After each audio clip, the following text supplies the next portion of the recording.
Hello, guys. I am Shane Davis, 20-year comic book veteran. I'm here with Yanzi Lin, and today is the day we are talking about something interesting that occurred to me about the American comic book industry, especially when it comes to woke agenda and diverse characters being forced at people in odd ways sometimes. We have witnessed gay versions of Captain America, gay versions of Superman, gay versions, bisexual versions of Robin, and all of this stuff, and it usually causes a big old ruckus between fans. Big old ruckus between fans. People get confused. They're like, but that's not the legacy character I've read forever in their heterosexual adventures and relationships. So it got me thinking, why, oh, why did they not just make an imprint for this stuff? Why? Makes you wonder, makes you think. Because they have done this before, right, Yanzi? Mm-hmm. There is this line from Marvel, maybe you've heard of it, maybe you haven't. It's called Ultimate Marvel. But in their universe, they consider it kind of like a multiverse kind of thing. So it's Earth 1610. Kind of like how DC Comics also coincidentally has multiverses. And DC has multiple Earths as well, 52 Earths to be exact. So for Marvel, it is Earth 1610. For DC Comics, I believe that they actually have, 52 Earths. And all these different Earths are different things. Like, I think one of them was even why they basically gender swapped every single hero. So, Wonder Woman became a man, and whereas Batman and Superman became women, and it's just a lot of wackiness happening in all these different worlds. Now, DC went a little bit further by creating this imprint called the Elseworld imprints. Any book that they publish under the Elseworld label is pretty much, you would say, free for all. There was even a feudal Japan story about Superman and a gender-swapped Batman. It's like, ooh, ah. And people were not crying about, oh my God, you literally are saying that Superman and Batman are doing the nasty together. Why? Because it's an also imprint, and nobody will complain about it because they know it's in its own section universe. Yes, it happened, but it happened over there. The main community remains well. There's this guy called Bruce Wayne, this guy called Clark Kent, and together they form the world's finest. Right, and there was the famous communist Superman, Superman Red Son. Maybe you've heard of it. Right. This is a really good topic. This is just talking point. So Marvel, DC, they had this publishing advantage that they could just make these imprints and take radical chances with characters for one-off stories or ongoing, like in the Ultimate line. Online was a monthly ongoing series. Had Ultimate Fantastic Four, you had the Ultimates, which were like the Avengers pretty much reimagined, and X-Men again reimagined for the most part. And being a reader and seeing the launch of these universes, which I do remember, it was pretty much like hot topic type stuff when it came to comics, what they were changing, what was different, how it was different, and what it caused. If you were reading this stuff monthly, was they could automatically take weird chances in, like, say, in the normal X-Men book, like killing Colossus. Nobody wants Colossus dead, but they could do it. Why? Because they still had Colossus going on in the Ultimate Comics. So the company were able to take advantages of things. Sometimes maybe they shouldn't have. But here's the interesting part. Nobody was really upset that there was a black Nick Fury that looked like Samuel L. Jackson. It just happened.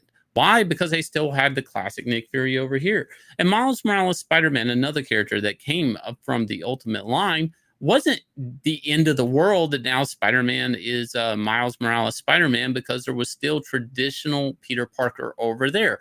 So this is like a weird topic in hindsight to look at all the forced diversity pushes on these characters, especially when you look at the all new, all different line in 2015, 2016, where it was very apparent that this was to push Riri Williams. It was to push Asian Hulk. It was to push Black Captain America. It was Jane Foster, female Thor. There was just this race swap, this gender swap, this forced thing happening. Why not just do an imprint? Why piss fans off? And the more I think about this, and I took a week and I was thinking about this, and specifically this scenario, and the only conclusion I come up with is it was always there to cause a ruckus with fans. Because if they had done an imprint, people would have talked about it, people would have read it, and it would have been the best thing as a publisher and a holder of these IPs, because you get your cake and eat it too. But you're not going to get the headlines exactly. You're not committing 100% to the bit. You're not going to make CNN. You're not going to get old fans arguing with new fans. And that's where I was like, this is interesting. The more Hollywood Marvel and DC have became, the more it seems like a lot of their publishing is about radicalizing fans, getting, people boycotting Jonathan Kent Superman and getting a lot of people in the community to support Jonathan Kent Superman, and they have no intentions of buying a Superman book.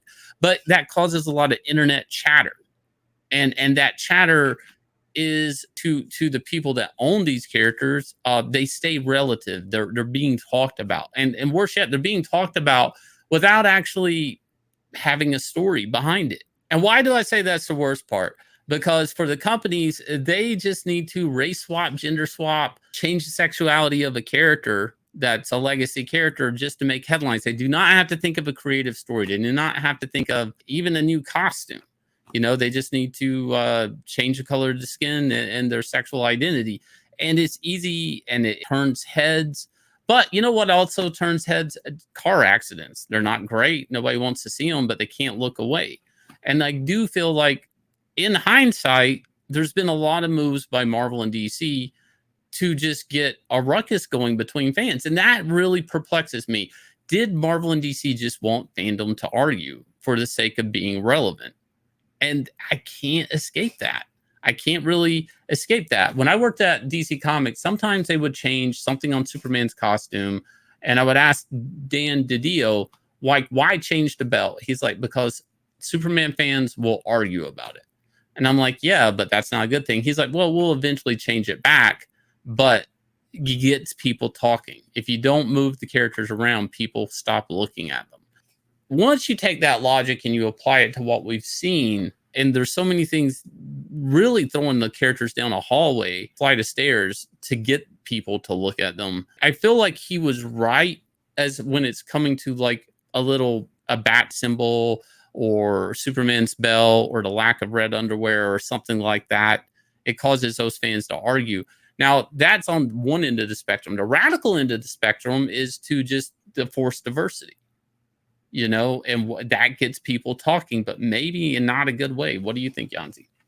I think the problem with whatever they're doing right now is that, yeah, sure, it gets people talking, but especially now they're realizing that a hashtag doesn't exactly translate into dollars. We have seen that do that with what Jonathan Kent, and then yes, issue 5 spiked, went back to reprint, or was it issue 6? Well, whatever issue it was, it went back to reprint, and that's great. And then they canceled it before the book hit even 20 issues. Like, yeah. Okay, so what was the sexuality change for again? A nice spike for 1-2 issues, and that's it. We're done. People don't even care anymore, to the point of like, well, maybe we need to get them talking again. I know. So 2 months after Jonathan Kent came out as bisexual, Robin came out as bisexual. Like, right. So now there's nothing special anymore. You know what I'm trying to say? At this point, it's like, okay, well, let's wait to see what corporate comics would do, who they would try and change up to try and get people talking. You know what really get people talking? If they make Midnighter or Apollo straight. Right. Like, but I mean, again, and I hate to go back to this point, all of these things could be achieved and keep both fans happy. And I also want to bring up, why aren't, if there was 2 publishing lines could have appeased, if there is a demographic that wants that and will buy that, and they could have still maintained the core readers, again, like the Ultimates line. Well, that's exactly why you said, right? They will not get on CNN. They will not get on the 6 o'clock news anymore. Right. For some reason, these are the people that think that when you get on the news, it means that it translates to dollars. When you're the IP holder, it kind of does. You might not be selling books, but you may be selling T-shirts. I really have to stress that. Like, it's really hard to see the numbers that they're looking at, because we only see the comic book numbers. We don't see the T-shirt numbers. We don't see the mug numbers. I mean, maybe they're selling Rainbow S-Shield T-shirts that I don't know about, and maybe those are really good numbers, or just, they feel like they're selling the brand. But then that's the real issue, is this is a brand. And one of the things with a brand is you want it unified. You want it kind of laser pointed, laser guided as a one unit. And I feel like none of this is about publishing, really. Because if you were a publisher, you would be looking for, just like DC Comics had Vertigo and Paradox Press and things like that. If you are looking at the actual publishing part of this and stuff, you're looking at imprints. Once you start looking at it this way in hindsight, it's like, this is absolutely about splitting fandom for the sake of we're relevant because people are arguing on the internet. And that's where I'm like, well, Marvel and DC as companies should actually take responsibility for their fans and actually be out there telling fans, not new fans that like bisexual Superman, not to argue with old fans that don't. The company hasn't taken the position of telling fans to just be unified by liking comics, period. And that's also where I'm like, this was about causing division. This was about causing a fight. This was about causing debate on social media for the sake of the brand in a very stupid way. I'm not saying that that actually would produce the results that any shareholder wants to see. Right now, DC Comics doesn't understand what they did with Jonathan Kent, like how much it will damage the brand 5 years from now. They have no idea. They just know they needed a different Superman variant because the character will eventually become public domain. They didn't really actually say, are we making the right move? They were just making a move, period. So anyways, guys, I'm kind of curious to hear what your thoughts are on this. If you guys will hit like, subscribe, ring the bell for notification. Also, Axcend, Level Up, sign up is live. If you guys will go sign up for this, it will be launching on 9livescomics.com and Indiegogo at the same time. So go sign up, get yourself a discount, get yourself a trading card, and be ready for this smash hit comic book. I'll leave you guys with a teaser trailer. Catch you guys again with another video.